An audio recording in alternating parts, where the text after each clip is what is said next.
Hello guys, आज के इस वीडियो में हम लोग देखने वाले हैं क्लास 10th वालों के लिए दोस्तों मैथमेटिक्स गणित का। दोस्तों यहाँ पे त्रिकोणमिति चैप्टर से चैप्टर वाइज प्रश्न, इस चैप्टर से जितने भी प्रश्न अभी तक पूछे गए प्रीवियस ईयर्स में वो हम लोग करेंगे ही करेंगे, और जो भी इंपॉर्टेंट क्वेश्चंस बनते हैं वो मैं आपको इस वीडियो के माध्यम से बताने वाला हूँ। ठीक है, तो चलिए एक एक प्रश्न को देखते हैं हम लोग। वीडियो को लाइक कर लीजिए, चैनल को सब्सक्राइब करके शेयर जरूर कर दीजिएगा सभी छात्र। और यहाँ पर आप लोग को पता ही है दोस्तों, हर एक सब्जेक्ट का बिल्कुल न्यू पैटर्न पे चैप्टर वाइज प्रश्न दिया जा रहा है मैथमेटिक्स का, और हर एक सब्जेक्ट का हिंदी, ज्योग्राफी, सोशल साइंस, यहाँ पे साइंस का, संस्कृत का, सभी सब्जेक्ट का। तो आप लोग इस चैनल को सब्सक्राइब कर लीजिएगा।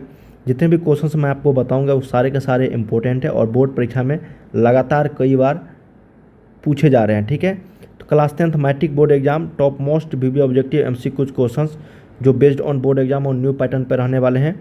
सभी सब्जेक्ट का स्टडी मटेरियल प्राप्त करना चाहते हैं तो ये ऑफिशियल वेबसाइट है इसी चैनल का, starstudy.com, गूगल पे लिखिएगा, लिंक आपको डिस्क्रिप्शन में दे दूंगा। ठीक है, तो चलिए हम लोग पहला प्रश्न देखते हैं। त्रिकोणमिति, काफ़ी सारे इंपॉर्टेंट क्वेश्चंस इसी चैप्टर से पूछे जाते हैं, आपको पता भी चल जाएगा। यहाँ पे देखो मैथमेटिक्स का कुछ यहाँ पे जितने भी चैप्टर है मैं आपको हर एक वीडियो में बताता हूँ कि किस चैप्टर से कितने प्रश्न आप सभी के एग्जाम्स में पूछे जा रहे हैं। ठीक है, देखो यहाँ पे त्रिकोणमिति है, तो त्रिकोणमिति से दोस्तों लगभग 20 मार्क्स का 20 मार्क्स का प्रश्न जो है अकेले पूछे जा रहे हैं। तो ये चैप्टर बहुत ही इंपॉर्टेंट है। ठीक है, आप सभी के लिए, जहाँ से आपको वस्तुनिष्ठ प्रश्न पूछ जाएंगे, लघु और दीर्घोत्तरीय प्रश्न। ठीक है, 1, 2 और 5 अंक प्रश्न आपको इस तरीके इस चैप्टर से पूछे जाते हैं। ठीक है, तो चलिए हम लोग इस पे आधारित कुछ फार्मूला देखते हैं पहले, उसके बाद हम लोग क्वेश्चन आंसर को करेंगे।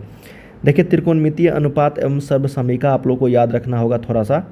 ठीक है, आपको कोई भी समकोणिक त्रिभुज में जहाँ पे लंब, आधार और कर्ण दिया रहता है वहाँ पे आप लोगों को साइन थीटा का वैल्यू, मैं आपको बताऊंगा नहीं, आप लोग पढ़े होंगे पहले से, कॉस थीटा का वैल्यू, टेन थीटा का वैल्यू, ये आपको निकालना आता है। तो साइन थीटा का वैल्यू क्या होता है, लंब बटा आधार, लंब बटा यहाँ पे कर्ण। तो लंब बटा, लंब को हम लोग पी से निरूपित करते हैं और कर्ण को एच से। ठीक है, कॉस क्या होता है, आधार बटा कर्ण, आधार बटा में कर्ण, और ये टेन थीटा जो होता है वो लंब बटा में आधार, तो पी बटा में बी। तो ये चीज़ आपको यहाँ पे याद होना चाहिए। Sine theta, cos theta, tan theta का अगर याद हो गया तो उसी तरीके से हम लोग कॉसेक थीटा का निकाल सकते हैं, सेक थीटा का निकाल सकते हैं, और यहाँ पे कॉट थीटा का निकाल सकते हैं। बस आपको 3 याद है तो ये तीनों का आप लोग निकाल सकते हो। उल्टा कर दो साइन थीटा का तो एच बटा में पी, सेक थीटा का, कॉस थीटा का उल्टा कर दो तो एच बटा में बी, टेन थीटा का उल्टा कर दोगे तो कॉट थीटा आ जाएगा तो ये बी बटा में पी हो जाएगा। ठीक है, तो ये सर्वसमीका आपको पता होगा। और यहाँ पे जो लंब स्क्वायर प्लस आधार स्क्वायर जो होता है वो आपका कर्ण स्क्वायर के बराबर होता है, ये भी चीज़ आपको पता होगा। ठीक है, त्रिभुज वाला चैप्टर में। अब हम लोग कुछ यहाँ पे फार्मूला देख लेते हैं, जहाँ से sine theta into cos theta का वैल्यू 1 के बराबर, cos theta into sec theta का वैल्यू 1 के बराबर, tan theta into cot theta का जो इंटू होगा वो 1 के बराबर। ये बहुत ही सिंपल फार्मूला है। टेन थीटा बराबर साइन थीटा बटा कॉस थीटा, कॉट थीटा का मान कॉस थीटा बटा साइन थीटा, ये सब फार्मूला आपको रट जाना चाहिए। अगला जो फार्मूला है, sign square theta plus cos square theta का मान 1 होता है। ये जो मान दिया गया है बस इसी से निकाला गया है, sign square theta plus cos square theta का मान से, क्योंकि साइन थीटा को लेंगे तो ये रूट में चला जाएगा और ये उधर से 1 कॉस स्क्वायर थीटा को इस साइड करेंगे तो 1 माइनस कॉस स्क्वायर थीटा। बस आपको ये फार्मूला याद होगा तो ये दोनों आपको आसानी से निकल जाएंगे। तो अगला है कि sec square theta minus tan square theta बराबर 1 होगा, cosec square theta minus cot square theta बराबर 1 होता है। ठीक है, ये सभी फार्मूला आप लोगों को यहाँ पे पता चल गया। अब हम लोग कुछ मान भी याद रख लेते हैं ताकि आपको क्वेश्चंस बनाने में आसानी हो। साइन 0 का मान 0 होता है, साइन 30 का मान 1/2 होता है, साइन 45 का मान 1/√2 होता है, साइन 60 का मान √3/2 होता है, और साइन 90 का वैल्यू 1 होता है। ये जितने भी फार्मूला है ये आपको एनसीईआरटी में दिया गया है दोस्तों, और इसी पैटर्न पे आप लोग को एग्जाम्स में रहते हैं। ठीक है, साइन 15 का वैल्यू भी निकाल सकते हो आप लोग, साइन 45 माइनस साइन 30 के, लेकिन वो पूछा नहीं जाता है। ठीक है, इसलिए जो पूछा जाता है वही आप लोग को याद रखना है। कॉस 0 का मान, कॉस 30 का मान, cos 45, cos 60, cos 90, ten 0, ten 30, ten 45, ten 60, ten 90। ये साइन कॉस 10 का मान अगर याद हो गया तो आप कॉसेक का, कॉट का और सेक का, ये तीनों का मान याद कर पाओगे। मैं आपको एक वीडियो में ये त्रिकोणमिति मान को आप कैसे याद रख सकते हो, कितने डिग्री का कितने मान होता है, अगर चाहिए तो कमेंट्स करके ज़रूर बताना। काफ़ी इजी तरीके से ट्रिक के माध्यम से मैं बताऊंगा, आप ज़िंदगी भर में कभी नहीं भूलोगे। ठीक है, एक और फार्मूला होता है दोस्तों इस तरीके से, sin 90 minus theta cos theta के बराबर होता है, cos 90 minus theta sin theta के बराबर होता है, tan 90 minus theta cot theta के बराबर, cot 90 minus theta tan theta, cosec 90 minus theta sec theta और sec 90 minus theta cosec theta. ये जो फार्मूला है 2 नंबर वाला, ये बहुत ही इंपॉर्टेंट फार्मूला है, इस पे आधारित कई सारे प्रश्न पूछे जाते रहे। चलिए अब हम लोग बिना किसी देरी के पहला प्रश्न देखते हैं। पहला प्रश्न है कि यदि टेन थीटा का मान 12/5 हो तो साइन थीटा का मान क्या होगा। बहुत ही शानदार प्रश्न है। टेन थीटा का वैल्यू क्या है, 12/5, ठीक है, जिसको हम लोग P/B मतलब लंब बटा में आधार बोलते हैं। और हमको निकालना है साइन थीटा का मान, जो P/H होता है, मतलब लंब बटा में आपका कर्ण होता है, ठीक है। तो हम लोग जानते हैं दोस्तों कि अगर लंब बटा में आधार हम लोग को पता है तो कर्ण का मान हम लोग h का वैल्यू निकाल सकते हैं। तो h का वैल्यू निकालने के लिए लंब का स्क्वायर प्लस आपको आधार का स्क्वायर करेंगे, तो ये हो जाएगा √अंडर में 169 और ये हो जाएगा 13। तो इसका मतलब कर्ण का मान कितना हो गया, 13। तो लंब का मान 12 था यहाँ पे और कर्ण का मान आ गया 13। तो साइन थीटा का मान 12/13, जो ऑप्शन नंबर आपका ए में है, यही करेक्ट है। बहुत ही सिंपल प्रश्न होते हैं इस तरीके के। तो पहला का ए। सेकेंड नंबर प्रश्न है दोस्तों, यहाँ पे कहा गया है कि 1 माइनस साइन ए इंटू 1 प्लस साइन ए, ठीक है। तो इस तरह के प्रश्न आपको काफ़ी इजी तरीके से बन जाएंगे। देखो कहा गया है कि 1 माइनस साइन ए, देखो n2 में है 1 प्लस साइन ए, ठीक है। तो ये a minus B into A plus B पे है। इसका हम लोग फार्मूला जानते हैं, A square minus B square होता है। ए की जगह पे 1 है तो 1 का स्क्वायर माइनस साइन ए का होल स्क्वायर, ठीक है। तो ये हो जाएगा आपका 1 माइनस साइन स्क्वायर ए। ये क्या हो जाएगा, 1 माइनस साइन स्क्वायर ए हो जाएगा। तो इसका फार्मूला हम लोग जानते हैं कि साइन स्क्वायर ए प्लस होता है कॉस स्क्वायर ए का मान 1 के बराबर। तो इसको इस साइड लेकर आएंगे, कॉस को अगर इस साइड लेकर जाएंगे तो ये हो जाएगा कॉस स्क्वायर ए का मान 1 माइनस साइन स्क्वायर ए के बराबर। तो इसका मतलब ये हो गया आपका कॉस स्क्वायर ए के बराबर हो गया, जो आपको ऑप्शन नंबर बी में है यही करेक्ट हो जाएगा, ठीक है, 2 का बी। चलिए थर्ड नंबर प्रश्न देखते हैं। कहा गया है कि टेन 57 डिग्री का वैल्यू, टेन 57 डिग्री का वैल्यू बट्टा में है कॉट 33 डिग्री का वैल्यू, ठीक है।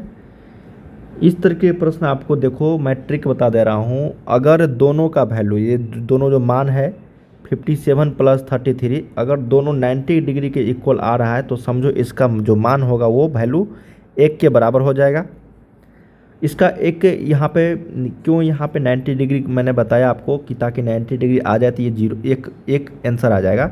ये फार्मूला बेस्ड है, ठीक है। देखो टेन 57 डिग्री है, बट्टा में कॉट आपको 33 डिग्री है।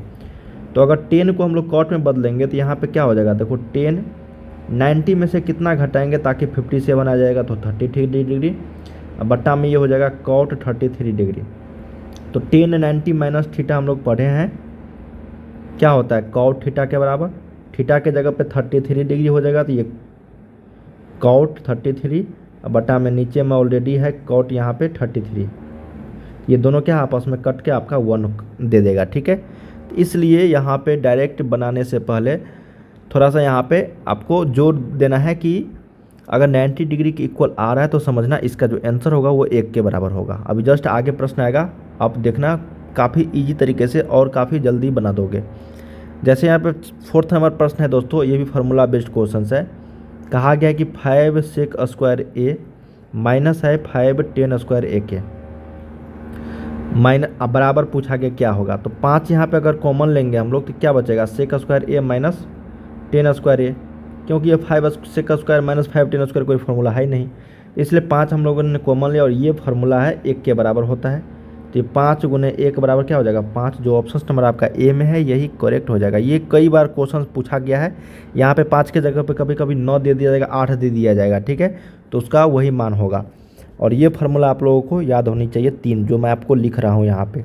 Sign square theta plus cos square theta का मान 1 होता है, ठीक है। Sec square theta minus 10 square theta का वैल्यू 1 होता है। अब यहाँ पे cot square theta, cosec square theta minus आपको यहाँ पे कॉट स्क्वायर थीटा का वैल्यू क्या होता है 1 होता है। ये 3 फार्मूला आप लोगों को हमेशा याद होनी चाहिए। चलिए 5th नंबर प्रश्न बताइए कि cos 30 का वैल्यू किसके मान के बराबर है। cos 30, तो cos 30 क्या होता है आपका, cos 30 डिग्री का वैल्यू क्या होता है, sin 30 तो 1/2 होता है, cos 30 का वैल्यू √3/2 होता है, तो ये हो जाएगा sin 60 के बराबर, किसके बराबर, sin 60 के बराबर जो √3/2 होता है। ठीक है ना। साइन और कॉस क्या होता है, एक दूसरे के, यहाँ पे अगर साइन 0 है तो कॉस यहाँ पे 0 1 हो जाता है, क्योंकि साइन 90। देखो अगर कॉस 0 का मान, कॉस 0 डिग्री बराबर साइन 90 डिग्री, ठीक है, बराबर कितना, 1 के बराबर। दोनों का मान कब इक्वल होता है, साइन 45 डिग्री बराबर कॉस 45 डिग्री, इसका दोनों का मान 1/√2 होता है। ठीक है, तो यहाँ पे क्या होगा, 5 का 20, साइन 60 का मान कॉस 30 के बराबर हो जाएगा। अगला है साइन स्क्वायर थीटा, गुना में है आपका कॉसेक थीटा। तो हम लोग जानते हैं साइन स्क्वायर थीटा को हम लोग लिख सकते हैं 1 में कॉसेक स्क्वायर थीटा और गुने में कॉसेक थीटा। यहाँ पे 2 कॉसेक थीटा, यहाँ पे 1 है तो ये कट जाएगा, तो बचेगा क्या, 1 में कॉसेक थीटा। और 1 में कॉसेक थीटा का वैल्यू हम लोग जानते हैं क्या होता है, साइन थीटा, तो ये साइन थीटा के बराबर ही होगा, ऑप्शन नंबर 6 का ए।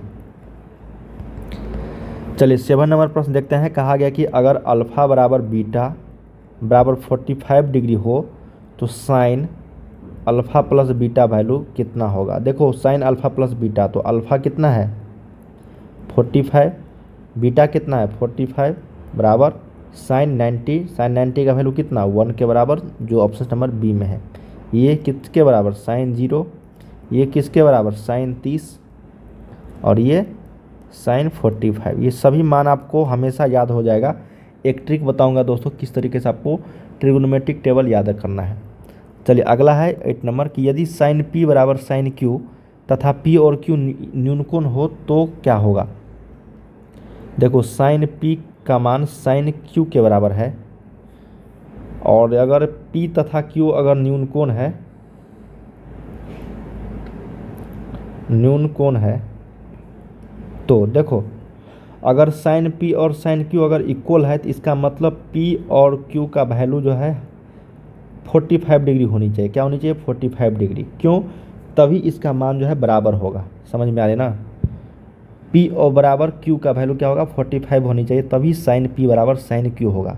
तो ये क्या होगा, पी बराबर क्यू, जो ऑप्शन नंबर आपका ए में है, यही रिलेशन इसका करेक्ट है। ठीक है, 8 का ए, क्योंकि अदर मान रखोगे साइन 30 और क्यू का मान अगर साइन यहाँ पे देखो, हाँ साइन 30 और क्यू का वैल्यू अगर 45 रखोगे तो ये इक्वल नहीं होगा, इसलिए पी और क्यू का मान हमेशा क्या होगा, इक्वल रखना पड़ेगा। अगला है 9 नंबर, कहा गया कि sine square 60 degree plus cos square 60 degree का वैल्यू क्या होगा।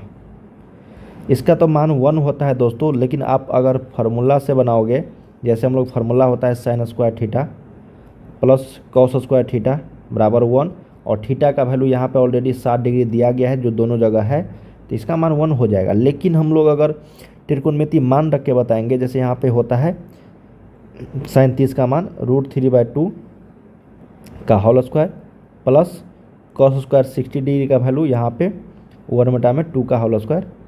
इसको अगर हल करोगे तो ये हो जाएगा 3/4 प्लस 1/4, तो ये हो जाएगा 4/4 1। देखो ये भी एक ही आएगा, लेकिन फार्मूला से आपको तुरंत बन गया। ठीक है, तो 9 का सही उत्तर क्या हो जाएगा, सी।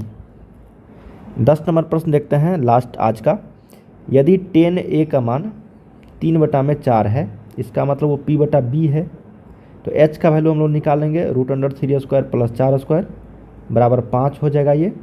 तो cos a का वैल्यू निकाल सकते हैं b/h, तो cos b का यहाँ पे b कितना है 4 और h का वैल्यू 5, तो 4 में यहाँ पे क्या हो जाएगा 5, जो ऑप्शन नंबर आपका 10 का बी करेक्ट यहाँ पे हो जाएगा। दोस्तों हम लोगों ने यहाँ पे टोटल जो है 1 से लेकर 10 तक क्वेश्चंस किए हैं, जो आप सभी के एग्जाम्स के लिए काफ़ी इंपॉर्टेंट था। इसी तरीके के आप लोग को बोर्ड परीक्षा में कई सारे क्वेश्चन पूछे जाते हैं। ठीक है, इसके आगे क्वेश्चन हम लोग आने वाले वीडियोज में देखेंगे। तब तक आप लोग इस वेबसाइट की मदद से तैयारी कर सकते हो, starkstudy.com, गूगल पे लिखना, लिंक आपको वीडियो के डिस्क्रिप्शन में दे दूँगा। तो चलिए हम लोग अगले वीडियो में मिलते हैं, तब तक के लिए आप लोग तैयारी करते रहिए। Bye bye.